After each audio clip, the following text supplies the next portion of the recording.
guess we're live. I guess we're live. Wow. Hey, everybody. JD Roth here from Get Rich Slowly. And today I'm in Bowling Green, Kentucky, visiting my pal, Cameron. Hi. Or do you go by Cam? Cameron. Sure. Cameron Huddleston. Hi, I'm Cameron Huddleston. I'm the life and money columnist for Go Banking Rates. And JD has been so kind to let me grill him today about money, right? Because I'm going to ask you all the hard questions. All right. Well, I might ask you some questions too. You can ask me questions. Yeah, so we're doing a joint Facebook Live, which will be interesting for my Facebook page and for his. And this is JD's first. Yeah, this is my first ever. I've done some experiments on my personal page, which were terrible. I know my friends hated them, but that's okay. We'll get it figured out. Yeah, because, we just have to figure it out as we go. Yeah. I do plenty of terrible Facebook Live videos all the time. So here's the first thing I want to ask you. For anyone who is not familiar with personal finance blogs, JD Roth is kind of like the daddy of personal finance blogs. The granddaddy. The granddaddy. I'm old enough that I'm a grandfather. The granddaddy of personal finance blogs. You started a blog called Get Rich Slowly when blogging was hardly even a thing. Right?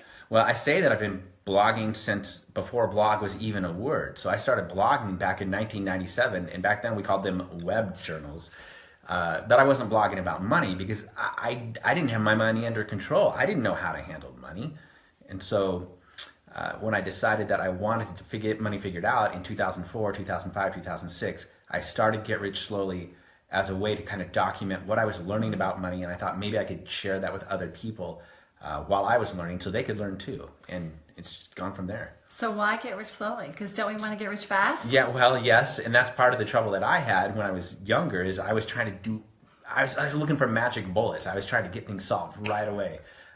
So I started reading all these different personal finance books, and I thought I saw this common theme. And the theme was there's no reliable way to get rich quickly, but there is a reliable way to get rich slowly if you're patient and you do the work. So I was like, all right, I'll give it a try. Because I had tried so many get rich quick schemes and stuff, and it didn't work. And so I followed the advice in the books, stuff from Dave Ramsey and so on, and I was able to get out of debt and build savings, and it worked. I got rich slowly. So, what were some of the key things that you had to do to get your finances under control, and what was the hardest thing for you to get under control? Oh, the hardest thing. Well, longtime readers know that I like comic books. So I spent a lot of money on books and comic books and computers. And everyone has their own thing. So for you, your comic books might be, I don't know what it is, kayaks or I don't know. So for me, home furnishings. Home furnishings? Totally, all right. Totally. Not shoes, but yeah, home decor. That's the thing. For me, the toughest part was wrestling with the stuff that I loved and wanted to spend money on, but I was spending far too much money on, When I first started tracking my spending back in 2006, I think I was spending something like $400 a month on comic books, and that's ridiculous. It's ridiculous. So I write a lot about the emotional and the psychological side of personal finance because that's what I've wrestled with. I had to get my emotions. I understood the math. The math is easy. Everyone understands the math. If you spend less than you earn, you'll build wealth. That's not the tough part. The tough part is figuring out how to wrestle with this mentally and come to terms with your home furnishings or your comic books or whatever it is. And so I had to learn to not go into comic book stores. I had to give myself a budget, all that kind of thing. Same with bookstores. Let me ask you this. So you said that you tracked your spending. Yeah. Would you recommend that people do that, at least initially, to figure out where they stand? Yeah, I think it's very important anytime you're trying to make a financial change to track your spending. In the olden days, you had to do it in a checkbook register or a spreadsheet. Nowadays, there's so many different tools. There's Mint, there's Personal Capital. I don't think you have to be really overly focused on it, but you do need to be aware of where your money's going because a lot of times we have this idea that we don't spend a whole lot of money and we're actually spending a ton. I have friends that tell me, I don't spend that much money on going out. And then I go out with them 3 times in a month and I'm thinking, yeah, you're spending some money going out. And so a lot of times we don't have this awareness. So tracking setting up an account with Personal Capital or Mint or whatever it is, or tracking on your own spreadsheet, I think that's a terrific way to build awareness. And to me, it's the awareness that's the most important thing. I think a lot of people who say they don't have enough money to save, set aside in savings, would find this activity useful too, because when you go through your budget and see how much you are spending on those things you need, like your rent, your mortgage, your groceries, your utilities, I think a lot of people will discover that perhaps they have a little bit more room in their budget than they think to set aside money in savings. I did that with my sister, who thought she had no money to save, and we went, I looked at all her expenses, and I'm like, you got plenty of money to save. And so did she come to you for advice?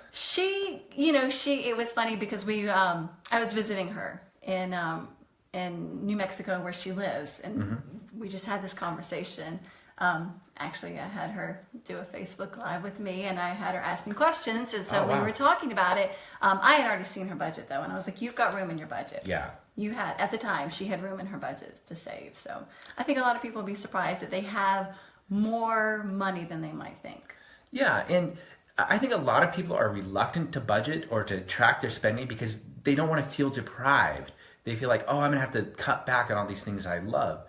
And yeah, oftentimes you do have to cut back on some of the stuff you love, but I think it's very, very possible to build in a room in your budget for the things that are important to you, while simultaneously cutting back on the things that don't really matter. I feel like a lot of people, an example I use is I used to go to the store and I would just buy 2 or 3 magazines on reflex every time I went to the grocery store. That's just how I was. I was a compulsive spender. I try to hide it.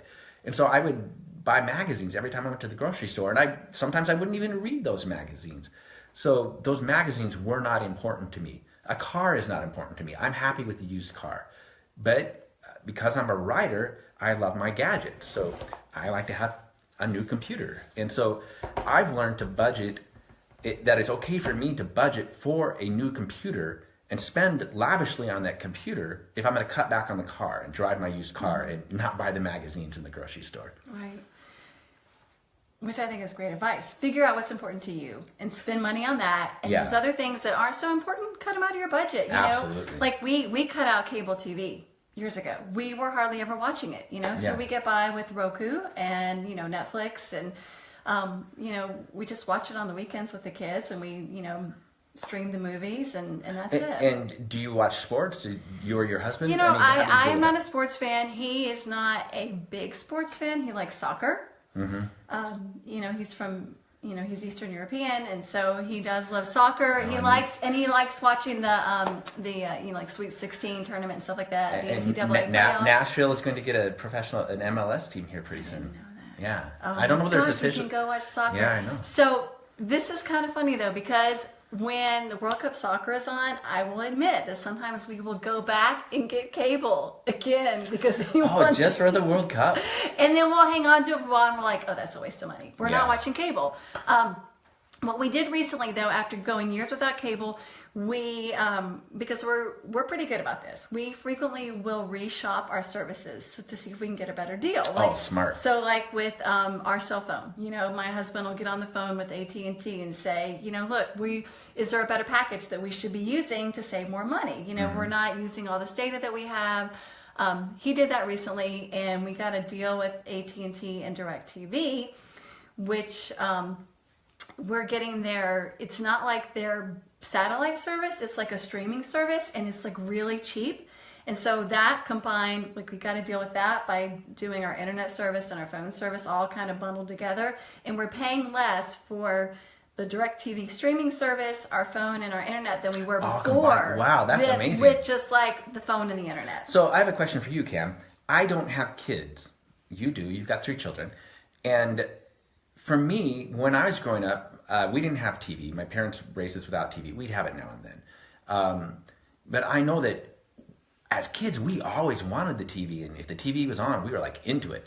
So are your kids, are they TV kids? How do they feel about not having the TV? This isn't really personal finance related, but I'm curious. I grew up watching so much TV. Like every day I would come home from school and turn on the TV and watch it for a while. My parents would have TV on at night. My kids have just gotten so used to, they didn't grow up watching a lot of TV. We have our Friday night movie night. And then on then we might also watch a movie like on Saturday or maybe on Sunday, kind of depending on what's going on with our schedules and their schedules. There is one TV show, like a broadcast TV show, that my two daughters have kind of gotten into. So on Tuesday nights, we've been watching that show. But they don't care. You're not going to tell us what the show is? They don't. It's Rise, I think is what it is. It's about like high school, and I think one of the guys with Hamilton played a role, and they're into Hamilton. So, so they never really watched a lot of TV. And when they watch regular TV, broadcast TV, and it has all the commercials, it drives them nuts. They hate it. And so when the the college basketball playoffs were on, and my husband would turn the TV on because he wanted to watch it, my kids got upset. They said, why do you have the TV on during dinner? We don't want to be one of those families. Oh, that's awesome. So for me, because I was raised without TV, and so I find it very odd. I know it's a normal thing, and I'm not trying to judge anybody, but when I go into a home where the TV is always on, it's a little odd for me too. It's just like, whoa. Yeah, but I've had to learn to get over that because it's such a common thing. See, you don't have kids, so that's... No, I don't have that kids. That saves you a lot of money right there. Well, there's a money-saving tip. Don't have kids. You'll save a lot of money. Sell the ones you have. You'll make a profit. No, ignore me. Okay. So clearly, though, you had a spending problem. You had to deal with that. Yeah. And one of the ways you did it first is figure out what you were spending on. Avoid those situations where you might spend. Don't go to the comic stores. Don't go to the bookstores. And this is huge. So you're not tempted. And this was huge because at first when I was trying to cut back, I would still go to the comic book store. I would tell myself, oh, no, it's fine if I go in. But no, then I would end up spending money. And on Amazon, I couldn't browse the graphic novels because I would just spend money.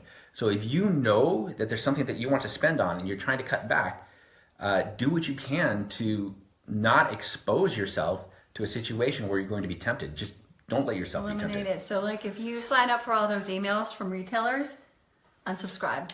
I know you think that you're going to save money because you're getting notices about coupons, but all it's doing is getting you to spend. Oh my gosh, they're having a sale. I got to buy something right now. No, you don't. No, you don't. My sister-in-law, Cammie, she loves shopping.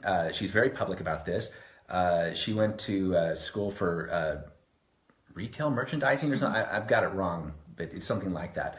And so what she loves to do is go shopping. It's a therapeutic thing for her. And she's on all these different email lists. And the beginning of this year, she decided that she wanted to do a no shopping year. She wanted to see if she could do it. And so one of the first things she did was go through her email and just unsubscribe from all the email offers. And it helped. I haven't talked to her in a couple of months about how she's doing. But for the first 2 months, she did great about the no shopping. I think so too. So what were some of the other kind of challenges and things you had to do to get your finances under control? That's a great question. For me, the compulsive spending was huge. Getting rid of recurring monthly expenses was another one. So especially nowadays when there are so many subscription services, it's easy to just kind of sign up for something. You're like, oh, it's just $5 a month or whatever it is. And before long, you have a whole bunch of subscriptions, and they might only be $5 a month each or $10 a month or whatever Netflix is now, $12 a month. But eventually you have enough of those, they add up, and you're spending hundreds of dollars a month on these things. So it was true for me even back 12 years ago when I was trying to get out of debt. So something that was very effective for me was going through, making a list of what these services were that I was spending on and which ones am I getting value from. Which ones can I delay for a while? Because when you're getting out of debt, it's not like you're going to cancel these services forever. It's just a temporary thing. It's like, okay, 2 years I can go without Netflix in order to get out of debt.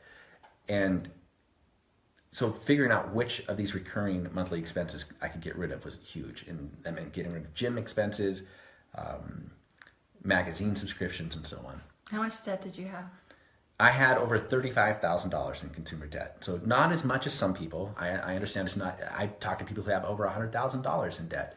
But it was still, at the time, it seemed really significant for me. And I'd been in debt for 18 years. And it was just this weight. It was weighing me down. I hated it. How long did it take to pay it off? 37 months. In October of 2004, I read Dave Ramsey's Total Money Makeover.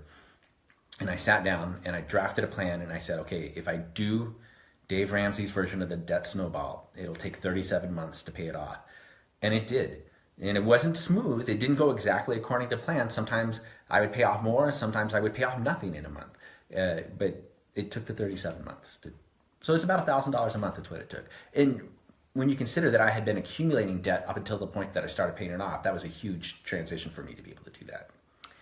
I'm guessing that one of the things that really helped too is not accumulating any more debt. Like Yes. putting away those credit cards. I put away the credit cards long before, but I had found other sneaky ways to get it. But one thing that really helped me get out of debt was earning more money. So I had been spending I was living paycheck to paycheck. I had no savings. Every month I would spend down till I had about $10 in my checking account.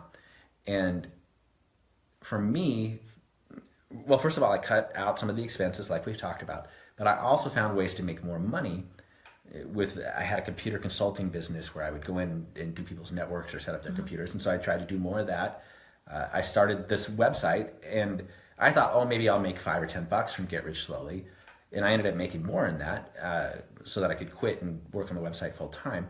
But adding more money, actually, I feel like it helped at least as much, if not more, than cutting expenses. Because there's only so far you can cut expenses, right? But in theory, you can earn as much as you want. I mean, it doesn't actually work like that because it's hard to earn money, but it is possible to go out and supplement your income, and it helped. I think for younger people who don't have a family yet, or if you're not married or whatever, I think getting that second job, getting that side hustle to earn extra money is like the best way to pay off debt quickly.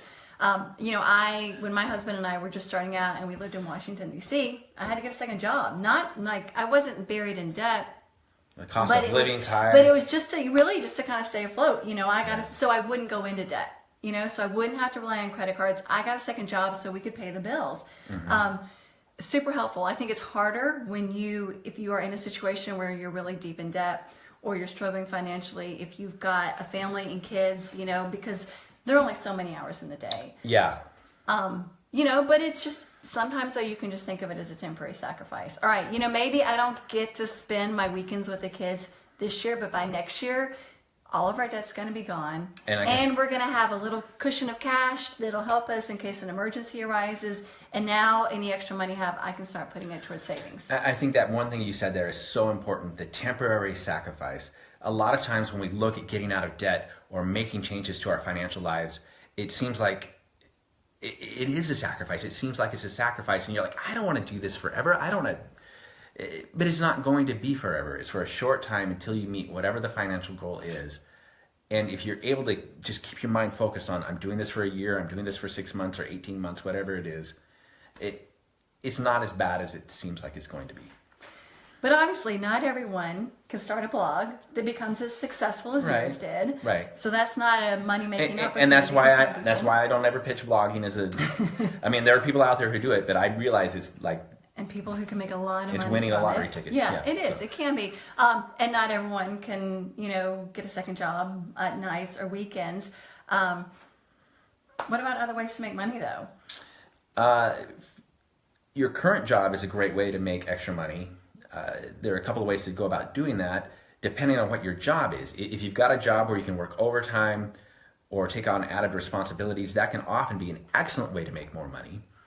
Another skill that I think is very valuable for almost everyone is to learn to negotiate your salary.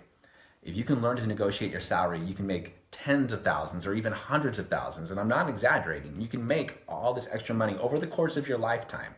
It's not going to come all at once. It might be just $50 a paycheck, but that $50 a paycheck adds up. So I encourage people to seek out, Google it, go on YouTube, figure out how can I negotiate my salary, both when it comes time to ask for a raise or if you're switching or finding a new job. I've written about this and I've read plenty of statistics about it, and most people don't ask. Most people do not ask for a raise. If you do not ask, and I tell this to my kids, you will not get what you want if you don't ask for it. Yeah. And studies have also found that most people who do ask for a raise will get one. The key is to be prepared. Do a little bit of research, find out. There are some websites, Glassdoor.com is one of them, Salary.com, PayScale. all of these will give you a general idea Right. of what people in your position in the area where you live are making for the job you have. So you start with that, hey, everyone else is making $10,000 more than I am.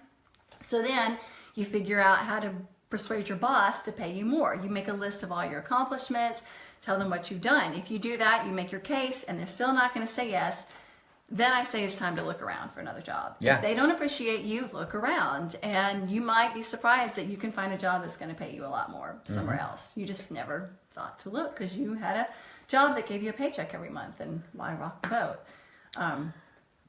I've talked to a number of people who've, I always think this is hilarious when I hear these stories, but they've had jobs, they've asked for a raise, they haven't been able to get the raise, and so they decide, well, I think I'm going to quit. And so they quit, and then they're hired back as consultant, and they actually end up making more. Now, I'm not saying that you should go out and do that, because I don't understand the complexities of all that, but I know it's possible to get basically the same job back as a consultant and be paid more. And it's probably industry specific, but these stories blow my mind. I need to get somebody to write about it for Get Rich Slowly. You got to find someone who's a consultant. Yeah, exactly. Yes, that's a good way. I think too, other ways, like really some easy ways to make money, and we know someone who's done this. Jay Money, who has the Budgets Are Sexy blog, he has sold a lot of stuff. Like he looked around his house and said, I got a lot of stuff that I spent money on. I don't need it. You can sell it. Craigslist, consignment stores. I wouldn't recommend a yard sale. I've done it. It's too much work and you don't make a lot of money. I've done the yard sale before. Did you like the yard sale? It works great. So this is another thing I did. So I had a lot of crap. I had spent so much money. I went into debt buying so many different things that I had just accumulated tons and tons of stuff. And I decided, all right, I'm going to sell it. So I sold some on Craigslist, like you said. I sold some on eBay. I know eBay is still a thing, but I don't know how useful it is for doing this. But 12 years ago, it was great for selling valuable stuff. And I did a yard sale. For me, it was effective because I was in a neighborhood that was pretty population dense, and I had fun making the signs, and it was great. I would make several $100s at a time. It was worthwhile. So nice. I probably made a couple $1,000s off of yard sales over the past 10 years. See, and that's $1,000 that you didn't have. I mean, granted, it's your stuff that you're selling. Right, and you're selling it at a loss. You've got to let go of the fact that, oh my gosh, I paid $100 for that, and I'm only going to get 5 or 10. You just got to let go. But if it's filling up space in your house, yeah, and you can take that money and pay off your debt with it, yeah, or make a nice little emergency fund so that you don't have to rely on debt to bail yourself out of an emergency. It's worth it. And then you look around and you have less stuff. And you're not like, as long as you're not, living with just, one chair and table, you still got some furniture in your house. Your life becomes easier when you have less clutter. Oh, There's less to dig through when you're trying to find something. And we do it all the time. We go through, our garage, our closet. We declutter all the time. Sometimes we sell the stuff. Sometimes we just donate it. And then it feels great. And then somehow the clutter manages to accumulate again. I know, it always does, doesn't it? Right now I'm on the middle of a 2-week road trip around the southeastern United States, and I'm adding to my home clutter because I keep buying t-shirts. Like yesterday I bought a t-shirt in Lexington, Kentucky, and I keep buying them everywhere I go. And I will wear the t-shirts, but eventually I realize they will be clutter. And well, for each thing you buy, you got to get rid of 2 things. I'll get rid of I don't know what I'll get rid of. Find some old t-shirts. Get rid of some old t-shirts. Yeah. Get rid of some old t-shirts. Okay, any other advice, like parting advice for people on like some of the really like the most important thing for getting rich slowly, since getting rich fast doesn't always work, kind of like that crash diet, For me, this is my new spiel over the past couple of years. I believe that the most important thing for getting rich slowly or quickly or anything you want to do with your money is building that gap between your earning and spending. I used to focus on all this other stuff, and I've realized all the other stuff is secondary. The only thing that matters is building that gap between what you earn and what you spend. And the bigger that gap gets, the more effective you're going to be at reaching your goals. So if you're trying to get out of debt, well, getting out of debt is really just a side effect of building that gap, because if you build that gap, you're going to have the money to pay off your debt. If you're wanting to send your kids to college, the bigger that gap is, the more money you'll have for college. If you want to retire early, you want to increase that gap even more. So it sounds really basic, and people think that it is kind of boring advice. But it doesn't matter because that is the thing that matters most. And it's not boring. I mean, because it's basic, it's easy, right? Yeah. The thing is, personal finance doesn't have to be as hard as people think it is.